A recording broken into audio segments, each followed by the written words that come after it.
Good morning class. Last class में हम लोग पैरासिटिज्म को डिस्कस कर रहे थे। मैंने आप लोगों को क्या बताया था, एक्टो और एंडो पैरासाइट के बारे में बताया था। ठीक है, अब एक्टो पैरासाइट ऐसे पैरासाइट्स हैं जो बॉडी के बाहर की तरफ से अटैक करते हैं, जैसे कि लीग जुएँ या लीच हो गया, मच्छर हो गया, ये सारे के सारे, है ना। और कुछ पैरासाइट्स ऐसे हैं जो कि बॉडी के अंदर से हमारी बॉडी को इन्फेक्ट करते हैं, जैसे कि टेप वॉर्म होता है, पिन वॉर्म होता है, हुक वॉर्म होता है। ठीक है, ये सारे के सारे बॉडी के अंदर से हमको अफेक्ट करते हैं। ठीक है, अब पैरासाइट्स जो है उनका हमारी बॉडी तक या किसी दूसरे ऑर्गेनिज्म की बॉडी तक पहुंचने का मैकेनिज्म क्या है। मैं जैसे कि हम लोग अमरबेल का एग्जांपल लिए थे कल क्लास में, है ना। अमरबेल क्या करता है कि एक प्लांट से दूसरे प्लांट में, ठीक है, मतलब जो भी कोई नियर बाई प्लांट होगा, ठीक है, उसमें धीरे धीरे से वो स्प्रेड होता है। ठीक है, कई बार क्या होता है कि कोई दो ट्रीज एकदम आसपास में लगे होते हैं, ठीक है, तो उनका जो कैनोपी है, ट्री का जो कैनोपी है, वो एक दूसरे से मतलब हो सकता है कि चिपका हुआ हो, जुड़ा हुआ हो, ठीक है, या आसपास में हो। तो अमरबेल क्या करता है, धीरे धीरे धीरे एक पेड़ से दूसरे पेड़ में उसके कैनोपी के थ्रू ट्रांसफ़र लेता है। ठीक है, और अगर इन केस कई बार क्या हुआ कि कोई लोन ट्री है, अकेला ट्री है किसी एरिया में, ठीक है, वहाँ पर आसपास में अगर और कोई ट्री नहीं है तो अमरबेल फैलने के लिए क्या करता है, अमरबेल जो है वो जो होस्ट ट्री है जिस पे वो फैला हुआ है उसके ऊपर लिपट जाता है पूरे तरीके से। ठीक है, और वो क्या करता है कि जो छोटे श्रब्स या हर्ब्स होते हैं ना, उनका हेल्प ले करके फिर वो स्प्रेड करने की कोशिश करता है। ये एक तरीका है प्लांट पैरासाइट का। ठीक है, जैसे अगर हम लोग एनिमल्स के पैरासाइट्स के केस में अगर बात करें तो जैसे हम लोगों ने कल जुएं के बारे में बात की थी, ठीक है, जो कि ज़्यादातर छोटे बच्चों में हो ही जाता है। ठीक है, तो किसी बच्चे के सर पे ऑलरेडी जुएं हैं और जुओं की क्या कैपेसिटी होती है, कैपेसिटी कहने का मतलब एट्रीब्यूट ये होता है कि दे कैन जंप। ठीक है, ये लोग जंप कर सकते हैं। ठीक है, तो दो बच्चे आपस में खेल रहे हैं, एक दूसरे के साथ में बैठे हैं, खा पी रहे हैं, तो उस ड्यूरेशन में they can jump from one person to another person, इस तरीके से फैलते हैं। ठीक है, जब हम लोग टेप वॉर्म, पिन वॉर्म वगैरह के बारे में बात करते हैं तो ये गंदे खाने, गंदे पानी से या अनहाइजीनिक कंडीशंस जो हैं उनके थ्रू ये फैलते हैं।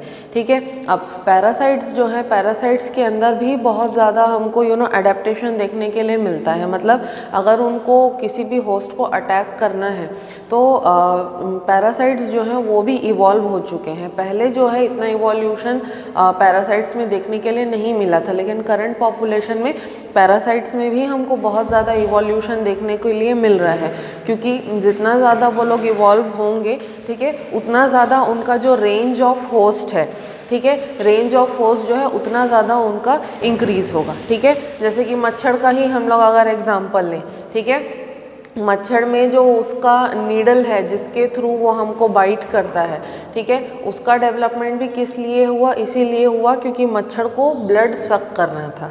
ठीक है, तो मच्छर के माउथ पे नीडल का डेवलपमेंट होना वो क्या है, एक तरीके का एडेप्टेशन है।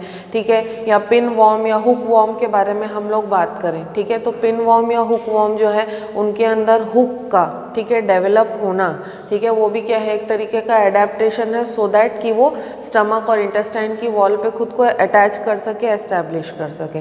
तो मॉर्फोलॉजिकली पैरासाइट्स में भी बहुत ज़्यादा इवोल्यूशन हो चुका है, अभी भी हो रहा है, सो दैट उनकी रेंज ऑफ होस्ट जो है वो इंक्रीज हो सके, बढ़ सके। ठीक है, या फिर लीच का ही एग्जांपल हम लोग दें, ठीक है, लीच का जहाँ तक हमको पता था, जब मैं छोटी थी मुझे ये पता था कि लीच जो है वो ह्यूमंस को ज़्यादातर अटैक करता है। ठीक है, लेकिन फिर बाद में धीरे धीरे जब मैं भी बड़ी हुई, हायर क्लासेस में आई, तब मुझे भी सुनने के लिए ये मिला कि नहीं, आजकल लीच जो है वो दूसरे एनिमल्स को भी एज अ पैरासाइट उनको भी अटैक करता है, तो उनके अंदर भी इवोल्यूशन देखने के लिए मिलता है। और सबसे बड़ी चीज़ कि लीच का जो माउथ होता है ना, उसमें इस तरीके के जिनको हम लोग स्यूडो टीथ बोल सकते हैं, ऐसे स्यूडो टीथ होते हैं।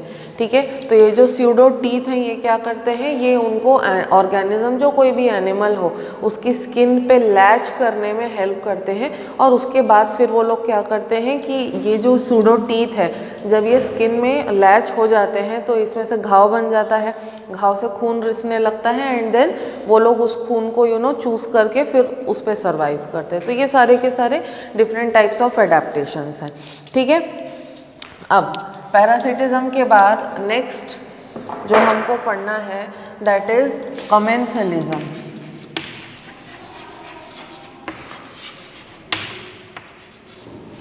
ठीक है, कमेंसलिज्म का जो फिनोमिना है ये हमको यहाँ पे गांव में ही हमारे स्कूल के आसपास में ही इजीली दिख जाएगा। ठीक है, कभी ये देखा होगा कि कोई भैंस या गाय चरती रहती तो उसके पीठ के ऊपर एक चिड़िया बैठे रहती है। ठीक है, तो उन दोनों के बीच में किस तरीके से इंटरेक्शन डेवलप होता है। गाय या भैंस जब ज़मीन से घास को चर रही होती है तो कई बार क्या होता है, घास चरते टाइम में घास के साथ साथ थोड़ी मिट्टी भी उखड़ जाती है। ठीक है, तो मिट्टी के उखड़ जाने से मिट्टी के नीचे रहने वाले जो इंसेक्ट्स हैं वो एक्सपोज हो जाते हैं। ठीक है, तो वो चिड़िया क्या करती है, वो ऑब्ज़र्व करते रहती है कि कहाँ मतलब कीड़े एक्सपोज हुए हैं। तो जहाँ कहीं भी कीड़े एक्सपोज होते हैं मिट्टी में, चिड़िया तुरंत उतर के जाती है और क्या करती है, उस कीड़े मकोड़े को खाती है, उस पर सर्वाइव करती है। तो कमेंसलिज्म ऐसा रिलेशनशिप है जहाँ पे एक पार्टनर को फ़ायदा पहुँचता है एंड जो दूसरा पार्टनर होता है वो कम्प्लीटली अनअफेक्टेड होता है। ठीक है, मतलब गाय या भैंस को तो कोई फ़र्क नहीं पड़ रहा कि चिड़िया खा रही है कि नहीं खा रही है, वो बेचारी चुपचाप उसके पीठ के ऊपर बैठी हुई है और अपने खाने का इंतज़ार कर रही है। तो उस चीज़ से गाय या भैंस को किसी तरीके का कोई नुकसान नहीं पहुंच रहा है ना। तो इस फिनोमेना को हम लोग कहते हैं कमेंसलिज्म, जहाँ पर एक पार्टनर पूरे फ़ायदे में रहता है, उसको बिना कुछ काम किए खाना पीना मिल जाता है, और जो दूसरा पार्टनर होता है दैट इज़ कम्प्लीटली अनअफेक्टेड। ठीक है, इसी फिनोमिना को हम लोग कहते हैं कमेंसलिज्म।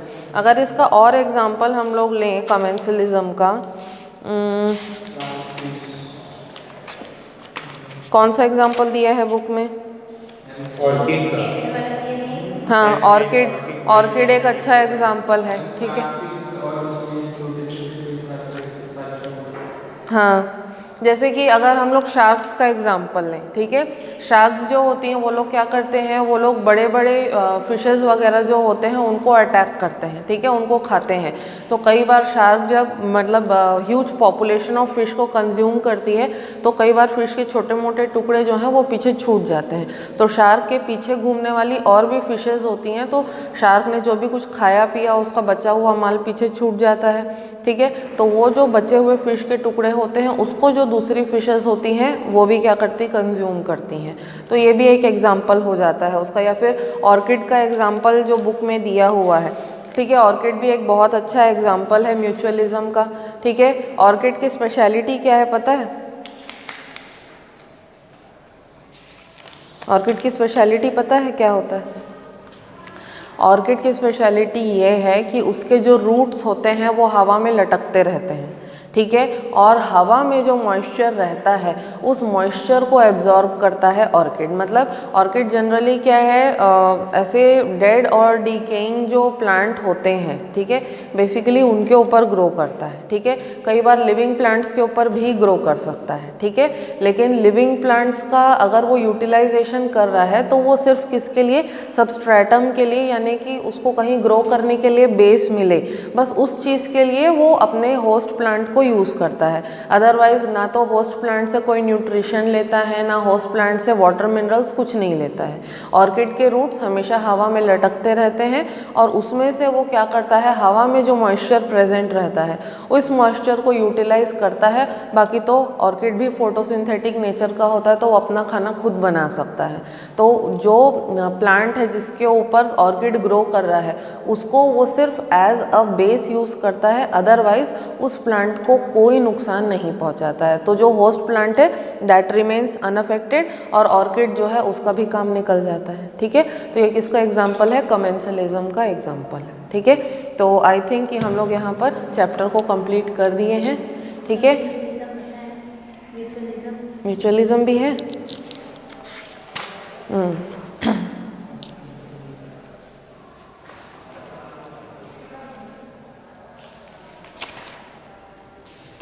स्कैवेंजिंग नहीं है ना तुम लोगों के बुक में?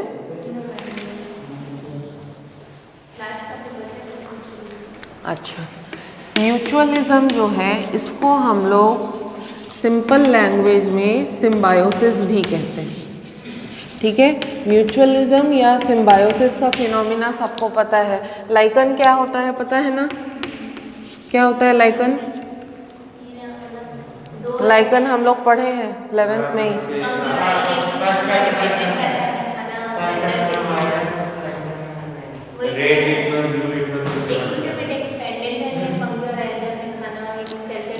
एग्जैक्टली लाइकन जो है वो सिम्बायोटिक एसोसिएशन होता है साइनोबैक्टीरिया या ब्लू ग्रीन एल्गी का,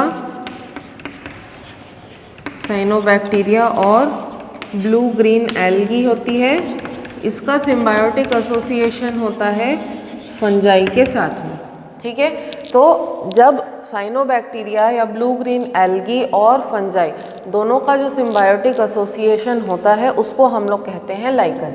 ठीक है, अब ये जो सिम्बायोटिक एसोसिएशन है, कोई भी सिम्बायोटिक एसोसिएशन है उसमें दो पार्टनर्स होते हैं, जहाँ पे जैसे यहाँ पे हम लोग दो पार्टनर्स देख रहे हैं, एक एल्गी है और एक फंजाई है। ठीक है, तो दोनों पार्टनर्स जो हैं दोनों एक दूसरे के ऊपर को डिपेंडेंट होते हैं किसी ना किसी चीज़ के लिए।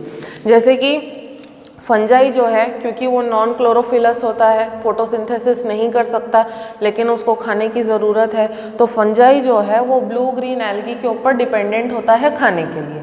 तो ब्लू ग्रीन एल्गी जो है फोटोसिंथेटिक नेचर का होता है, ये फोटोसिंथेसिस करेगा, फूड बनाएगा और फूड को फंजाई के साथ में शेयर करेगा। ठीक है, और ब्लू ग्रीन एल्गी फंगस के ऊपर सबस्ट्रेटम के लिए डिपेंडेंट होता है, मतलब कि एल्गी को ग्रो करने के लिए कोई बेस या कोई सबस्ट्रेटम की ज़रूरत होती है, वो बेस या वो सबस्ट्रेटम प्रोवाइड करने का काम करता है फंगस।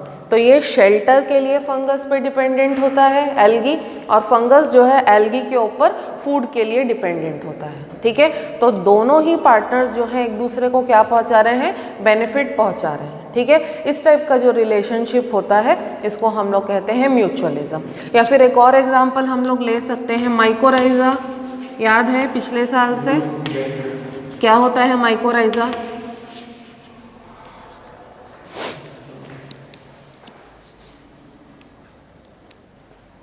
क्या होता है माइकोराइजा?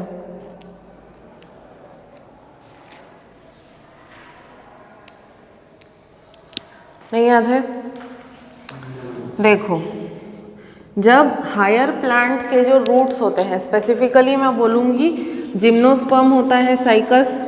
ठीक है, साइकस के जो रूट्स होते हैं या कई बार दूसरे हायर प्लांट्स के भी जो रूट्स होते हैं, ठीक है, इनमें, ठीक है, जब फंगस कॉलोनाइज कर जाता है तो हायर प्लांट के रूट्स और फंगस के बीच में जो सिम्बायोटिक एसोसिएशन बनता है उसको हम लोग कहते हैं माइकोराइजा। ठीक है, माइको, ठीक है,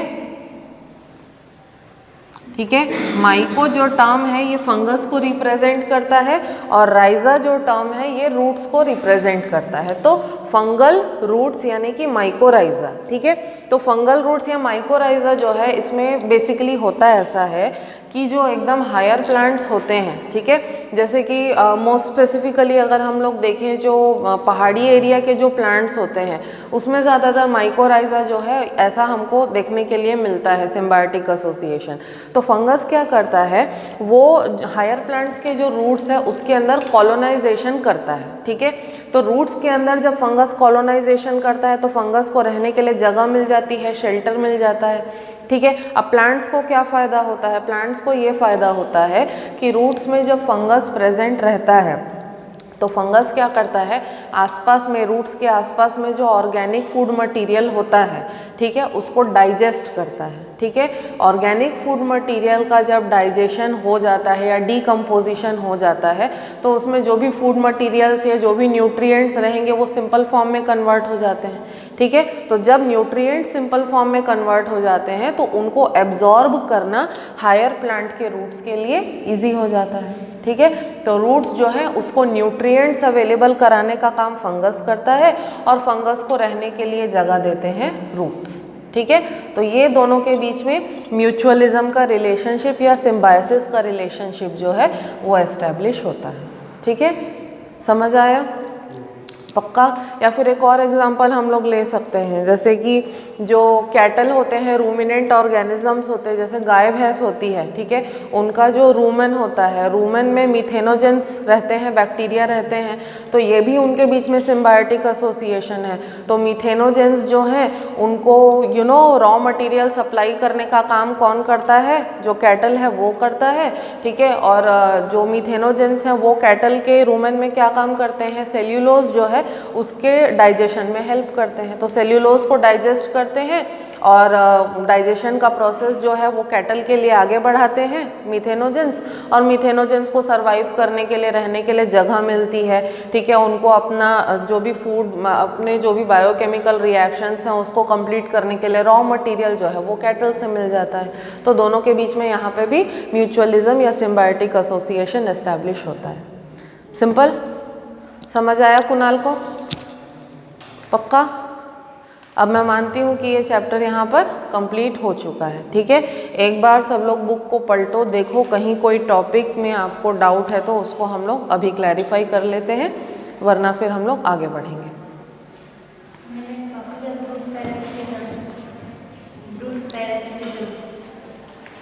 कहाँ दिया है? Brood parasitism.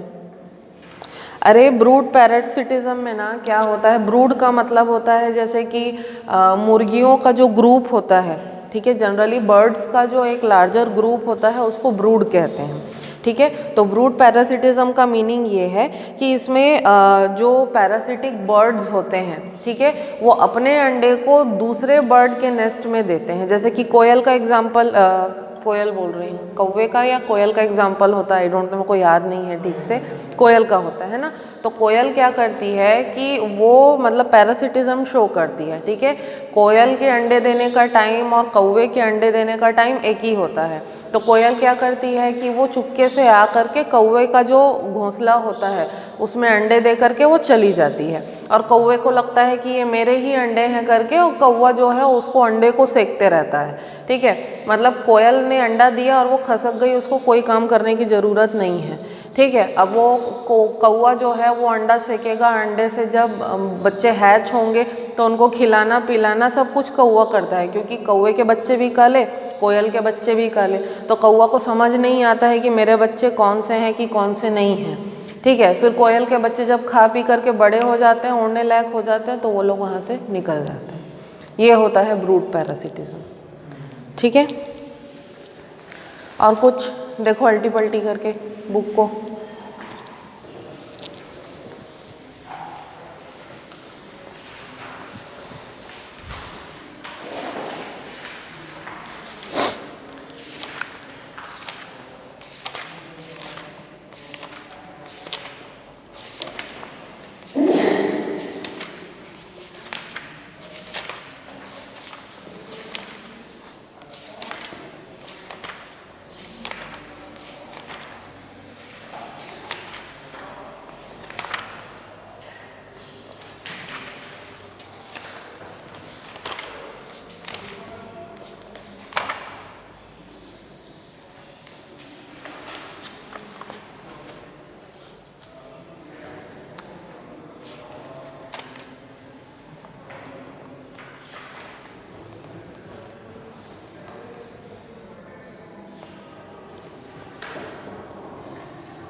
हेलोफाइट्स जो है ऐसे प्लांट्स होते हैं जो कि सलाइन एनवायरनमेंट में रहते हैं, मतलब ऐसी जगह जहाँ पे मिट्टी में बहुत ज़्यादा सॉल्ट का कंसंट्रेशन हो, ठीक है।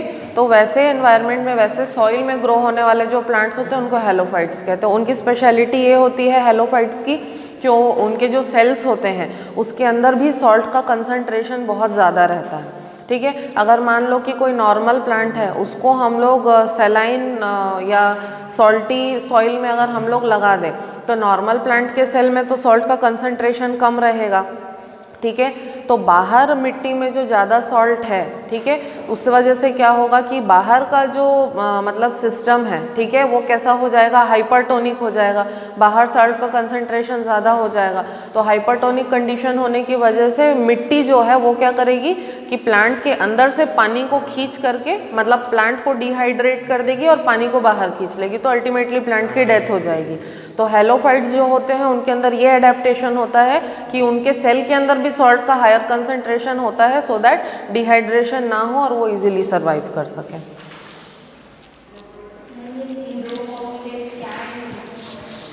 क्या? स्यूडोकॉप्युलेट्स।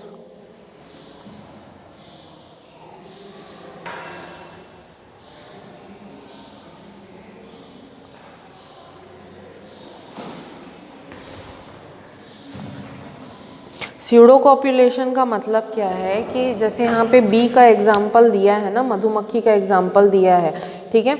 मधुमक्खी जो है वो क्या करता है कि प्लांट्स के तरफ अट्रैक्ट होता है, ये समझ करके, मेल हनी बी के बारे में बात कर रहे हैं कि मेल हनी बी जो है वो प्लांट्स के तरफ ये सोच के अट्रैक्ट होता है कि maybe there is a female over there जिसके साथ वो रिप्रोड्यूस कर सके, ठीक है। उस चक्कर में वो फ्लावर के पास जब जाता है, उसको फीमेल तो नहीं मिलती है वहाँ पे, लेकिन जब वो फ्लावर के अंदर जाता है तो फ्लावर के अंदर जो पोलन ग्रेन है वो उसके पैरों में और पंख वगैरह में चिपक जाता है, ठीक है।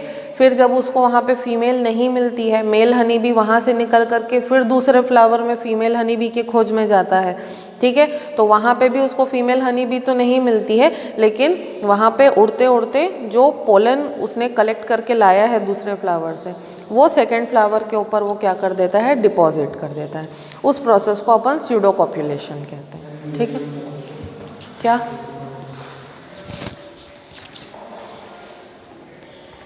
क्या हो गया?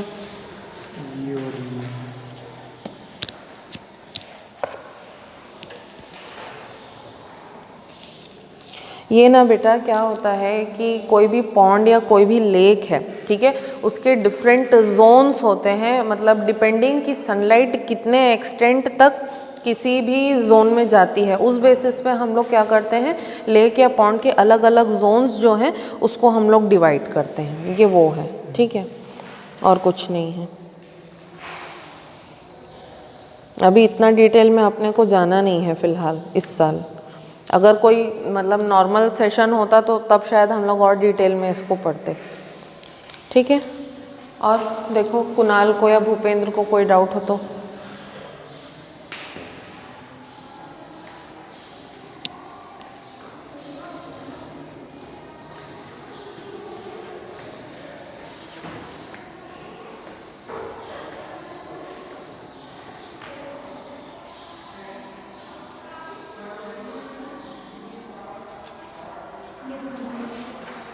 हो गया?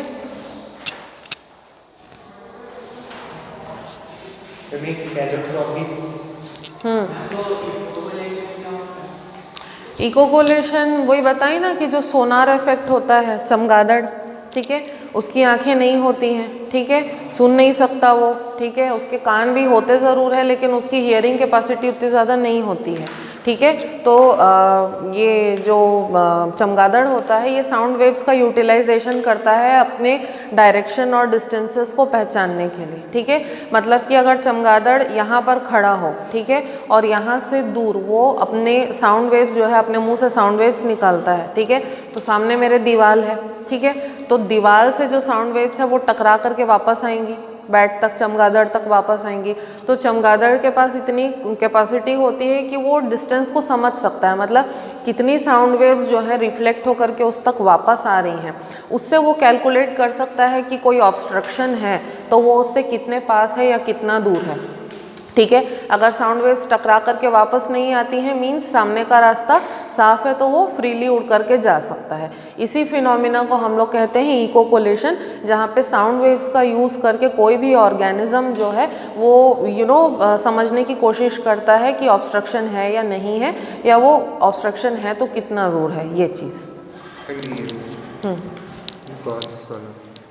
गॉस का कॉम्पिटिटिव एक्सक्लूजन प्रिंसिपल सिंपली ये कहता है कि जो डोमिनेंट स्पीशीज़ है, ठीक है, डोमिनेंट स्पीशीज़ जो है वो अपने ग्रोथ और डेवलपमेंट को इतना इंक्रीज़ कर लेगी, इतना फास्ट करेगी कि उसके ग्रोथ और डेवलपमेंट के कंपैरिजन में जो दूसरी स्पीशीज़ का ग्रोथ और डेवलपमेंट है वो रिटार्ड हो जाएगा, कम हो जाएगा, ठीक है। इवेंचुअली धीरे धीरे क्या होगा कि जो वीक स्पीशीज़ होगी, ठीक है, उसका ग्रोथ और डेवलपमेंट जो है उस एरिया में कम्प्लीटली रुक जाएगा, और कुछ समय के बाद जो स्लोअर स्पीशीज़ है, जो वीक स्पीशीज़ है, वो धीरे धीरे वहाँ से एलिमिनेट हो जाएगी, एक्सक्लूड हो जाएगी, ठीक है। जैसे कि गाजर घास वाला एग्जाम्पल तुम लोगों को मैंने दिया था, उसके अलावा ना और एग्जाम्पल हम लोग ले सकते हैं, जैसे कि क्या होता है ना कि छिपकली का ही एग्जाम्पल हम लोग ले सकते हैं, ठीक है, कि अगर किसी के घर में कीड़े मकोड़े वगैरह वगैरह की पॉपुलेशन ज़्यादा हो,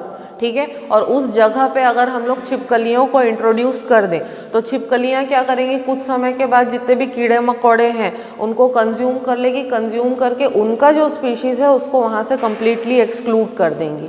तो वो भी क्या है कि एक्सक्लूजन प्रिंसिपल को फॉलो करता है।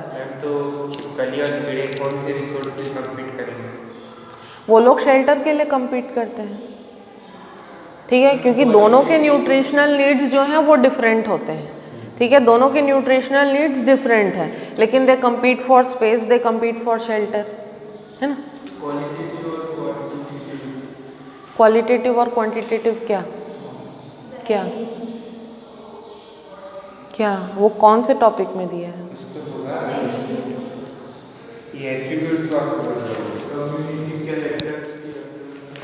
दिखाओ दिखाओ, बुक दो, कहाँ पर दिया है?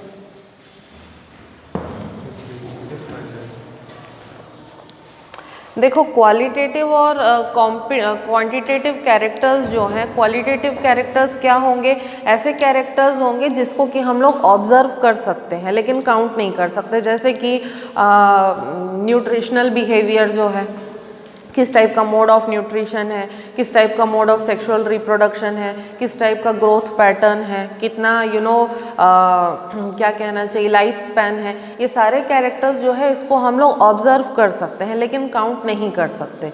लेकिन क्वांटिटेटिव कैरेक्टर्स ऐसे कैरेक्टर्स हैं जिसको अपन काउंट कर सकते हैं, जैसे कि number of individuals, type number of populations या नंबर ऑफ स्पीशीज़, ठीक है, नंबर ऑफ इकोसिस्टम्स, इस टाइप से अगर हम लोग नंबर में काउंट कर सके ऐसे किसी कैरेक्टर को तो वो क्वांटिटेटिव कैरेक्टर होगा, और क्वालिटेटिव कैरेक्टर जो है वो बिहेवियरल कैरेक्टरिस्टिक्स हम लोग उसको मान सकते हैं, ठीक है।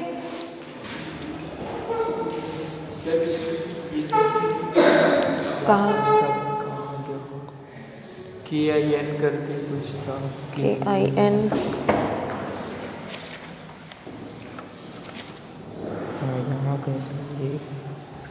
किन मतलब होते हैं रिश्तेदार, रिलेटिव्स या किन जिसको हम लोग बोलते हैं वो होते हैं रिश्तेदार। मतलब कि जैसे अगर सिंपल से एग्जांपल हम लोग लें, ठीक है, कि हम लोग टाइगर के स्पीशीज़ के बारे में ही बात करें या हम लोग लायन की स्पीशीज़ के बारे में बात करें, तो हम लोग क्या कहते हैं कि एशियाटिक लायन कहते हैं, ठीक है।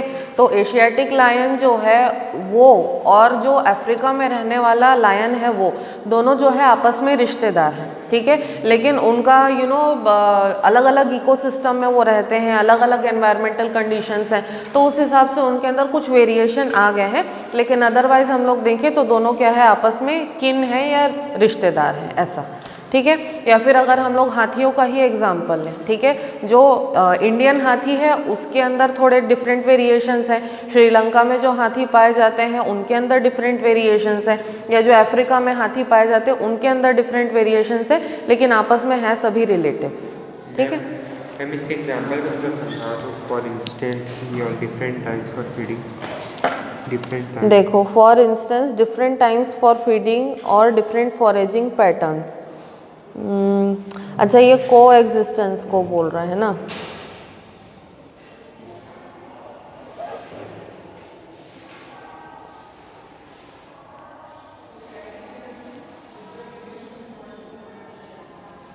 देखो, इसमें जो गॉसेस एक्सक्लूजन प्रिंसिपल है ये ना एक कोएग्जिस्टेंस के फिनोमिना को भी सपोर्ट करता है। कोएग्जिस्टेंस कहने का मतलब क्या है कि जो गॉसेस का एक्सक्लूजन प्रिंसिपल है वो क्या कहता है कि एक स्पीशीज़ जो है वो दूसरी स्पीशीज़ को इवेंचुअली कम्प्लीटली एलिमिनेट कर देगी। अब ये जो है ये हाइपोथेटिकल है, ठीक है। प्रैक्टिकली कई बार क्या होता है कि कम्प्लीटली एक्सक्लूड नहीं करके जो दोनों स्पीशीज़ हैं आपस में एक दूसरे के साथ एडजस्ट करके सर्वाइव करने का जो मैकेनिज्म है वो डेवलप कर लेती हैं। इस फिनोमिना को हम लोग कहते हैं कोएग्जिस्टेंस, ठीक है।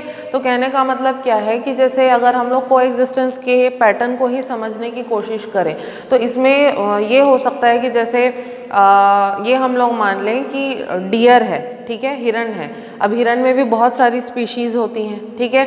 एक नॉर्मल होता है, एक स्पॉटेड डियर होता है, ठीक है, एक बारहसिंगा होता है, फिर काला हिरन होता है, सभी होते हैं, ठीक है। अब सभी को एक ही जगह पे रहना है, एक ही तरीके का खाना खाना है, ठीक है। तो अब खाने के लिए उनके बीच में कंपटीशन हो सकता है, ठीक है। तो खाने के लिए जब उनके बीच में कंपटीशन होगा तो भाई ऐसा तो है नहीं कि हिरन जो है एक स्पीशीज़ को मार करके पूरी तरीके से ख़त्म करने की कैपेसिटी रखता है, ऐसा तो नहीं होगा। तो वो क्या करेगा, वो दूसरे हिरन की स्पीशीज़ के साथ को एग्जिस्ट करने की कोशिश करेगा। कैसे? वो लोग अपने खाने के पैटर्न्स में या खाने के टाइम में या खाने के लिए जो मटेरियल है, जो सोर्स है, उसमें वो लोग चेंजेस ला सकते हैं। जैसे कि अगर काला हिरन ही है, वो ये ऐसा मैकेनिज्म डेवलप कर सकता है कि वो स्पेसिफिक टाइप ऑफ प्लांट को ही कंज्यूम करे, ठीक है, और जो दूसरा हिरन है वो स्पेसिफिक टाइप के प्लांट को कंज्यूम करे। तो इससे क्या होगा, दोनों में खाने के लिए लड़ाई जो है वो बंद हो जाएगी। एक जो है एक टाइप ऑफ प्लांट को कंज्यूम करेगा, दूसरा जो है दूसरे टाइप ऑफ प्लांट को कंज्यूम करेगा। तो दोनों जब अलग अलग टाइप के खाने को खाएंगे तो दोनों के बीच में खाने को लेकर के कंपटीशन जो है वो ख़त्म हो जाएगा। तो इन दैट वे वो लोग एक साथ रहने की कोशिश कर सकते हैं, कोएग्जिस्ट कर सकते हैं, ठीक है। फाइटोफैगस यानी कि प्लांट ईटिंग। मोस्टली जो इंसेक्ट्स होते हैं वो सारे के सारे फाइटोफैगस होते हैं, प्लांट ईटिंग होते हैं।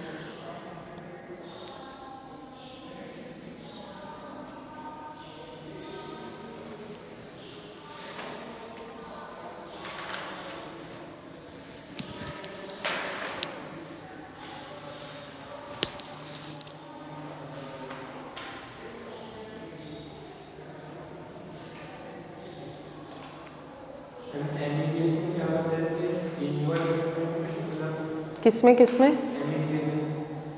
एमेंसलिज्म। एमिग्रेशन मतलब जब हमारे यहाँ से कोई बाहर चले जाए, हमारे यहाँ से जब कोई बाहर चले जाए तो वो एमिग्रेशन है। बाहर से जब हमारे यहाँ कोई आए तो वो इमिग्रेशन, ठीक है।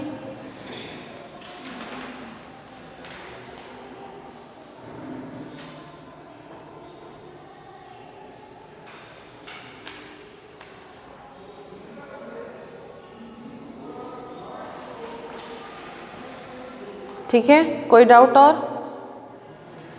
पक्का चैप्टर को कंप्लीट मानते हैं फिर? चलो ठीक है, नेक्स्ट क्लास में हम लोग फिर नेक्स्ट चैप्टर जो है उसको स्टार्ट करेंगे।